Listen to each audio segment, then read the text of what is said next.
말씀을 전하겠습니다.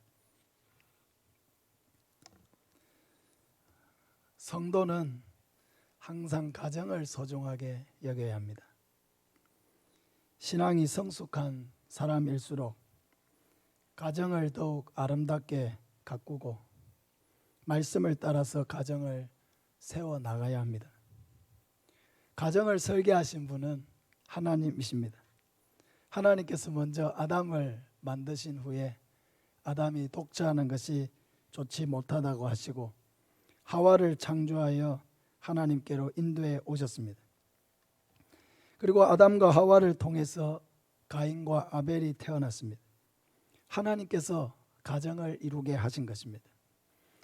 그러므로 남자와 여자가 결혼을 하고 부부를 통해 자녀들을 이 땅에 주시는 것은 전적으로 하나님의 뜻입니다. 그러나 사탄이 아담과 하와를 내버려 두지 않았습니다. 죄가 세상에 들어왔고 아담이 하와를, 하와가 아담을 대적하고 미워하고 의심하여 불평하게 한 것 같이 지금도 사탄은 부부간에 대적하고 의심하고 미워하게 만듭니다. 사탄이 아담의 가정을 공격해서 그 자녀들 사이에도 끔찍한 일이 일어났습니다. 가인이 아벨을 대적하여 죽였습니다. 지금도 형제간에 서로 미워하고 다투고 대적하게 만들어서 가정에 아픔을 주고 사탄은 결국 가정을 파괴하려고 하는 것이 사탄의 뜻이라는 것을 우리는 꼭 알고 이 사탄을 대적해야 하는 것입니다. 하나님은 이 모든 사탄의 공격과 파괴로부터 가정을 지키시고 가정이 천국을 이루어 갈 수 있도록 항상 도와주십니다. 그러나 중요한 것은 바로 그런 가정이 그냥 세워지는 것이 아니라 우리가 하나님의 말씀에 순종할 때 그런 하나님이 계획하신 아름다운 가정이 세워져 간다는 것입니다. 우리는 우리의 죄악의 본성을 따라서 가족을 대해서는 안 됩니다. 자기의 성격을 따라서 가족을 대하는 것이 아닙니다. 하나님의 말씀을 따라서 순종하며 가족을 어떻게 대해야 되는지를 하나님의 말씀을 통해서 표준을 삼아서 행해야 하는 것입니다. 오늘 말씀을 통해서 하나님의 말씀이 가정에 바로 서서 하나님이 꿈꾸시는 그런 아름다운 가정들을 이루어가는 저와 여러분 되시기를 바랍니다. 첫째, 아내는 남편들에게 복종해야 합니다. 22절부터 24절까지 같이 읽겠습니다. 아내들이여 자기 남편에게 복종하기를 주께 하듯하라. 이는 남편이 아내의 머리됨이 그리스도께서 교회의 머리됨과 같음이니 그가 바로 몸의 구주시니라. 그러므로 교회가 그리스도에게 하듯 아내들도 범사에 자기 남편에게 복종할지니라. 아멘. 우리 여성분들만 따라하겠습니다. 아멘.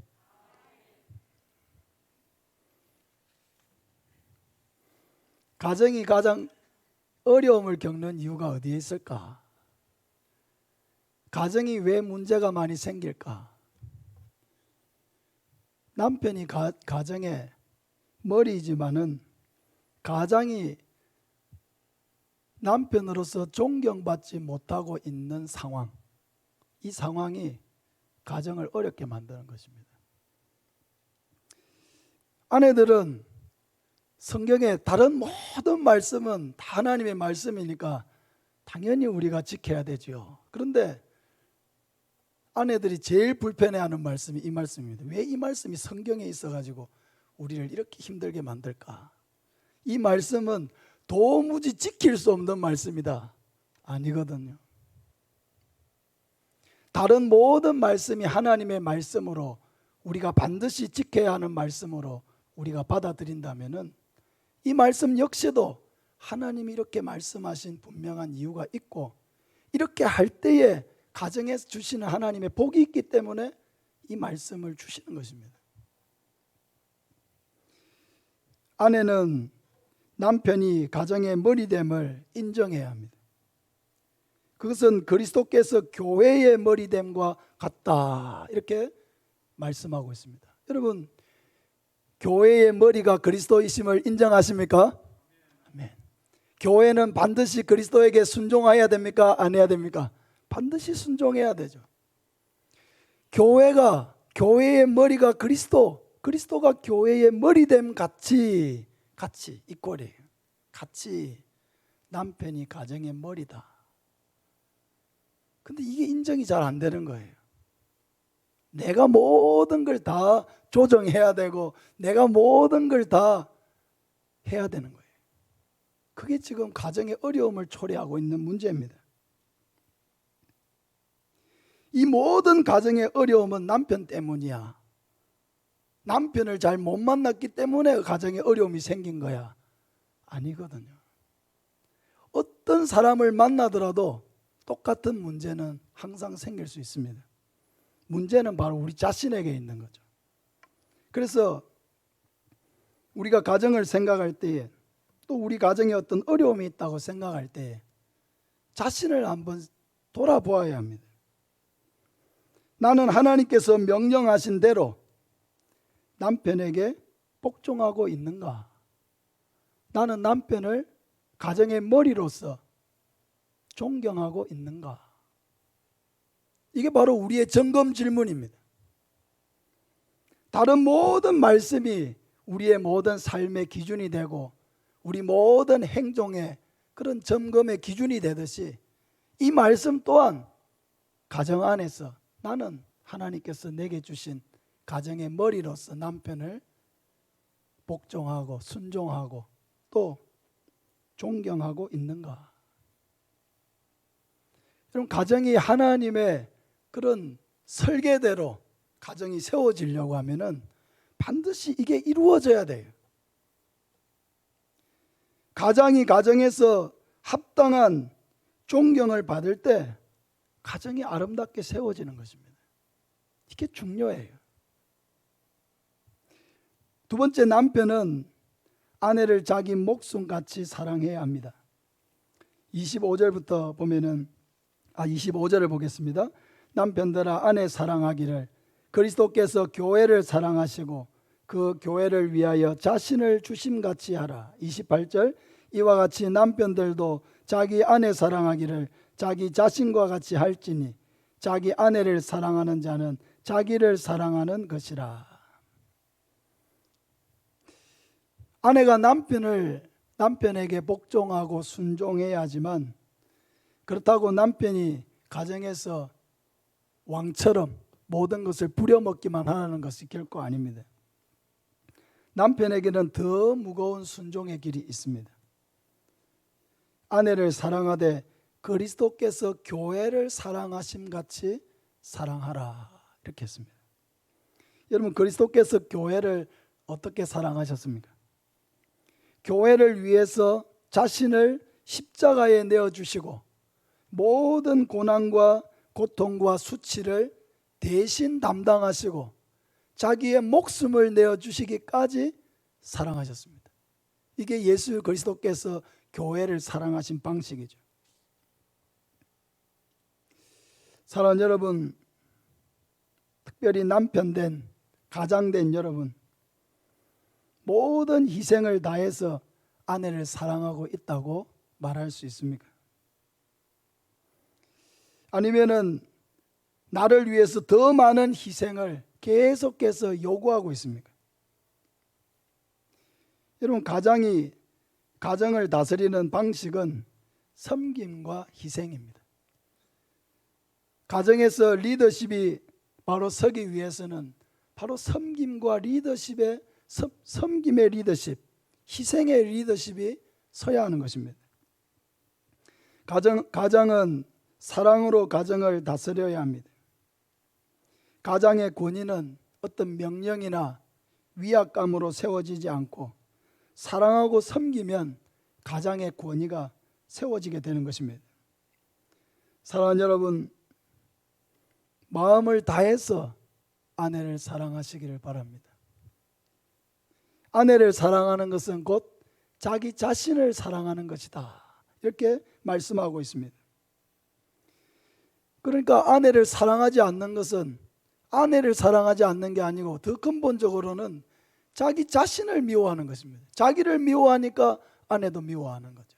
자기를 정말로 사랑하는 사람이라면은 자기를 모든 부분에서 나를 위해 주는 사람을 미워할 수가 없는 것입니다. 아이들은 아빠가 엄마를 어떻게 사랑하는지를 보면서 자라야 합니다. 아이들은 엄마가 아빠를 어떻게 존경하는지를 보면서 자라야 합니다. 이것이 중요한 거예요. 가정에 어떤 문제가 있다고 하면은 우리는 항상 이 말씀의 거울에 비추어서 나는 아내로서 하나님이 요구하시는 삶을 가정에서 살고 있는가? 나는 남편으로서 하나님이 나에게 요구하시는 그 남편과 가장으로서의 그 삶을 살고 있는가? 이 말씀에 비추어서 자신을 점검해야 합니다. 사랑하는 여러분, 한번 따라하겠습니다. 모든 문제는 나에게 있다. 항상 문제가 나에게 있다고 생각을 하고 문제를 풀어가야 돼요. 문제가 상대방에게 있다. 나의 배우자에게 있다. 나의 남편에게 있다. 아내에게 있다. 모든 문제를 자기 배우자에게 맞추고 나는 문제가 없는데 상대방에게 모든 문제가 있다. 이렇게 해서는 아무런 문제를 풀 수가 없는 것입니다. 모든 문제는 우리 자신에게 있다는 것을 우리는 먼저 알아야 하는 것입니다. 세 번째로, 자녀들은 부모님께 순종해야 합니다. 6장 1절부터 3절을 보면은 자녀들아 주 안에서 너희 부모에게 순종하라. 이것이 옳으니라. 내 아버지와 어머니를 공경하라. 이것은 약속이 있는 첫 계명이니 이로써 내가 잘되고 땅에서 장수하리라. 부모님께 순종하라. 근데 단서가 있습니다. 주 안에서. 여러분, 부모가 자녀를 양육하면서 자녀에게 부당한 요구를 많이 할 수가 있어요. 자녀는 어리고 아직까지 사리 분별이나 판단이 바로 서지 않기 때문에 그 부모가 무엇을 요구하고 어떻게 양육하느냐 하는 것은 대단히 중요한 것입니다. 그러니까 부모라도 그 힘과 권위를 가지고 자녀에게 부당한 것을 얼마든지 요구할 수가 있습니다. 특별히 불신 부모라고 한다면은 우상 숭배나 불신앙적인 삶을 요구할 수도 있습니다. 그러므로 근본적으로 자녀는 부모에게 순종하는 자세를 가져야 하지만은 하나님의 말씀 안에서, 주 안에서 순종해야 합니다. 또한 자녀는 부모님에게 순종할 뿐 아니라 공경해야 합니다. 자녀들은 부모님이 연로하시다고 해서 무시하거나 경솔하게 대해서는 안 됩니다. 부모님께 순종하고 공경하는 것은 하나님의 복이 약속되어 있습니다. 어떤 복이 약속되어 있습니까? 땅에서 잘되고 장수하리라 라고 하는 하나님의 복이 약속되어 있는 계명입니다.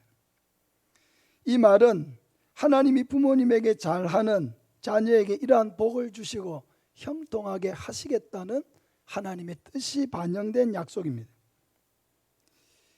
여러분, 이것이 중요한 것은 부모님을 대하는 이 자세가 우리의 모든 삶에서 사람들을 대하는 자세와 깊은 연관을 가지고 있기 때문입니다. 많은 자녀들이 부모를 함부로 대하고 무시하고 말을 듣지 않고 고집스럽게 행하고 부모님에게 많은 근심을 끼치는데도 불구하고 죄책감을 느끼지 못하고 살고 있습니다. 이것이 악한 것입니다. 이것은 매우 심각한 죄를 범하는 것입니다. 잠언 10장 1절에 솔로몬의 잠언이라 지혜로운 아들은 아비를 기쁘게 하거니와 미련한 아들은 어미의 근심이니라. 13장 1절에 지혜로운 아들은 아비의 훈계를 들으나 거만한 자는 꾸지람을 즐겨 듣지 아니하느니라. 잠언 15장 20절에 지혜로운 아들은 아비를 즐겁게 하여도 미련한 자는 어미를 업신여기느니라. 하나님은 우리가 부모님을 기쁘게 하는 자녀가 되기를 원하십니다. 하나님은 우리가 부모님의 훈계를 기쁘게 달갑게 듣는 자녀가 되기를 원하십니다. 하나님은 우리가 부모님을 업신여기거나 근심하게 만드는 그런 자녀가 되지 않기를 원하십니다. 왜 그렇습니까?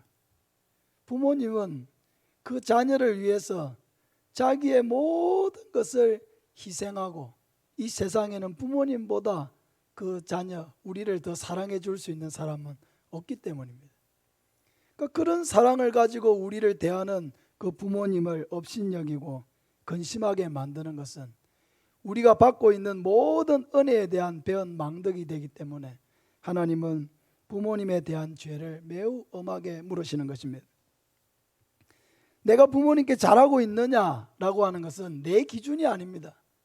어떤 사람들은 나는 그래도 다른 사람보다는 부모님께 잘하는 편이야, 자기 스스로 그렇게 생각하고 자기 스스로 그렇게 우쭐해하는 사람도 있습니다. 그건 아니거든요. 내가 잘하고 있느냐라고 하는 것은 하나님의 기준이에요. 하나님의 말씀이 기준입니다.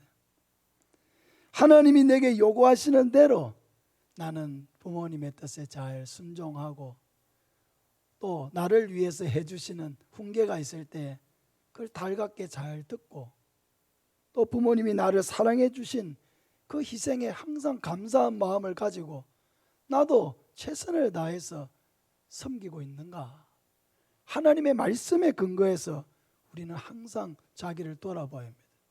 부모는 자녀를 양육하면서 계산하면서 양육하지 않죠. 너 기저귀값 얼마 들어갔고, 우유값 얼마 들어갔고, 초등학교 교육비 얼마 들어갔고, 아무것도 계산하지 않습니다. 가지고 있는 한에서 최선을 다해서 양육하는 겁니다. 그 자녀들은 항상 계산하죠. 명절에 얼마 드렸고, 생일에 얼마 드렸고, 뭐 해드렸고. 자녀들은 부모에게 하면서 항상 셈을 하고 계산을 하면서 부모에게 효도를 한다고 합니다. 언밸런스죠. 부모는 우리에게 모든 희생을 계산하지 않고 쏟아부었는데, 자녀는 항상 계산하면서 그래도 내가 잘하고 있는 편이지, 그렇게 자만하는 것입니다. 잘못된 것이죠. 하나님 보실 때는 엄청난 언밸런스입니다. 우리는 아무리 최선을 다해서 부모님께 해도 부모님이 우리에게 쏟아부은 희생에 비하면 너무나 작은 것을 드리는 것이기 때문에 우리는 할 수 있는 대로 최선을 다해서 시간을 내어서 물질을 내어서 우리가 할 수 있는 대로 살아계실 동안에 최선을 다해서 우리가 부모님을 도와야 하는 것입니다. 마지막으로 부모는 자녀를 오직 주의 교훈과 훈계로 양육해야 합니다. 4절에 보면 또 아비들아 너희 자녀를 노엽게 하지 말고 오직 주의 교훈과 훈계로 양육하라 했습니다. 여기서는 부모가 자녀를 어떻게 양육해야 하는지에 대해서 두 가지를 특별히 이야기하고 있습니다. 아비는 아빠와 엄마의 대표가 아빠이기 때문에 여기는 아비는 부모를 지칭하는 것입니다. 부모는 어떻게 자녀를 양육해야 합니까? 첫째는 노엽게 하지 말라 하고 했습니다. 노엽게 하지 말라. 그럼 노여움이라고 하는 것이 분노하는 거죠. 분노. 자녀를 분노하게 만들지 말라는 겁니다. 자녀를 양육하면서 자녀를 분노하게 만들지 말라. 여러분, 어떨 때 분노가 생깁니까? 어떨 때 분노가 생깁니까? 제일 분노가 생기는 상황은 억울할 때 분노가 생기는 것입니다. 힘이 약하다고 해서, 또 내가 경제적으로 먹이고 입히는 입장에 있다고 해서 억울하게 만들어서는 안 된다는 것입니다. 그 자녀에게 불합리한 일들을 요구할 때, 자녀를 거칠게 난폭하게 대할 때 폭언을 하거나 폭행을 하는 거죠. 다른 아이와 비교할 때, 자녀들의 고통과 어려움에 무관심할 때, 아이들에게 수치스럽게 하거나 창피를 줄 때, 아이들에게 욕을 할 때, 아이의 말이나 행동을 무시할 때, 이런 것들이 다 아이들을 분노하게 만드는 일입니다. 근데 그 분노는 어릴 때는 잘 표출하지 않아요. 왜? 한 대 맞을 수도 있기 때문에 잠재되는 것입니다. 억압하는 것입니다. 그런데 이제 사춘기를 지나고요, 나이가 들고 성인이 되면 어떻습니까? 억압되어 있던 것들이 올라오는 거예요. 미운 거예요. 그러면은 어떤 모습으로든지 저항을 하게 되어 있습니다. 사랑하는 여러분, 어릴 때 가졌던 그 부모에 대한 분노가 성인이 되었을 때 표출이 되어가지고 부모와 자녀 간에 정말로 너무나 사랑하고 아끼고 만날 때마다 행복해야 되는 관계가 만날 때마다 힘들고 불편하고 싸우고 의심하고 그렇게 하는 관계로 변질되어서 고통받는 가정들이 여러분 얼마나 많이 있습니까? 어떤 문제든지 단시간에 만들어진 문제는 없습니다.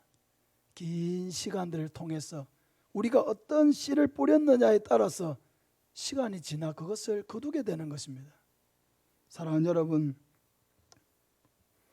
우리 모두가 다 자녀를 사랑하지만은 중요한 것은 자기 방식대로 우리가 자녀를 사랑한다는 것이 문제입니다. 자녀는 부모의 소유물이 아닙니다. 하나님의 자녀를 맡아서 키우는 것입니다. 부모가 자녀를 양육하면서 단 한 권의 책도 읽지 않았어요. 자녀를 어떻게 양육해야 되는지 단 한 시간도 배운 일이 없고 단 한 권의 책도 읽지 아니하고 그냥 키운 겁니다. 자기 성격대로 키운 겁니다. 나름대로는 최선을 다했다고 하지만은 많은 문제를, 미래에 만들어질 수 있는 많은 문제를 양육의 과정에서 자기도 모르게 안 좋은 씨를 뿌리고 있습니다. 부모도 많은 문제와 씨름하고 많은 부족함을 가지고 자녀를 양육하고 있기 때문에 가장 중요한 것은 자신이 부족한 중에 양육자라고 하는 이 엄청난 책무를 맡고 있다는 것을 인정해야 돼요. 그래서 항상 내 힘으로 이 아이를 키울 수가 없고 내 지혜로 이 아이를 양육할 수 없다는 것을 인정하고 항상 하나님 앞에 엎드려야 하는 것입니다. 어떻게 지도하고 어떻게 가르치고 어떻게 인도하고 어떻게 모범을 보이고 어떻게 하는 것이 하나님의 뜻인가 하는 것을 항상 하나님 앞에 묻고 엎드리고 또 하나님께 맡겨드리면서 이 아이를 겸손한 마음으로 양육을 해야 하는 것입니다. 또한 하나님은 부모가 주의 교훈과 훈계로 양육하라고 했습니다. 이것은 예수님의 방식으로 양육하라는 것입니다. 예수님께서 제자들을 어떻게 양육하셨습니까? 온유하고 겸손하게 가르치셨습니다. 친히 모범을 보여주시면서 가르치셨습니다. 제자들을 깊이 사랑하시면서 가르치셨습니다.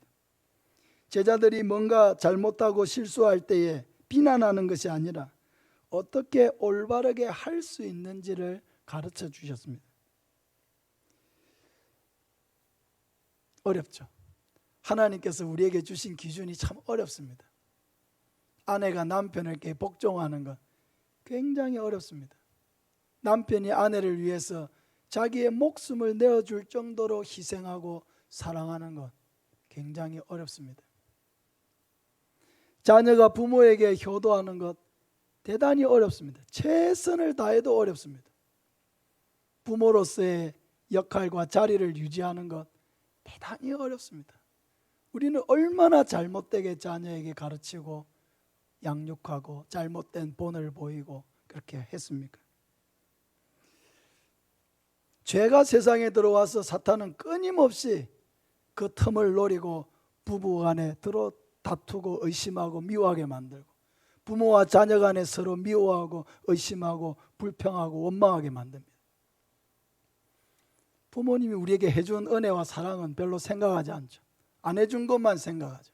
항상 안 해준 것, 못 해준 것 이런 걸 마음속에 품고 있습니다. 그러니까 이게 얼마나 악한 것입니까? 없는 형편에 그렇게 안 먹고 안 쓰고 키워놨는데도 자녀들은 부모를 원망하고 불평한단 말이에요. 더 안 주나? 나에게 왜 더 주지 않느냐? 더 많은 사랑을 왜 주지 않느냐? 항상 자녀들의 마음속에는 부모에 대한 원망과 불평이 있으니까 이것이 얼마나 악한 것입니까? 사랑하는 여러분, 하나님이 우리에게 요구하시는 기준이 높은 것은 기준이 높은 것이 아니라 우리가 너무나 죄악에 휘둘리고 있기 때문에 이것이 높은 것입니다.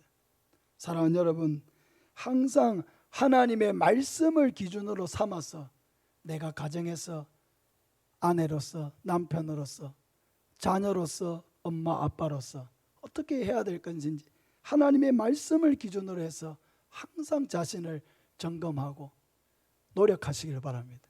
항상 기도하시길 바랍니다. 항상 자신의 행동에 겸손함을 더하시기를 바랍니다. 사탄은 우리가 정말로 사랑해야 할 사람들을 미워하게 만드는 것이 사탄의 전략이기 때문에 우리는 사탄에게 틈을 주지 않도록 항상 힘써야 하는 것입니다. 항상 부부는 함께 기도하는 것이 참 중요합니다.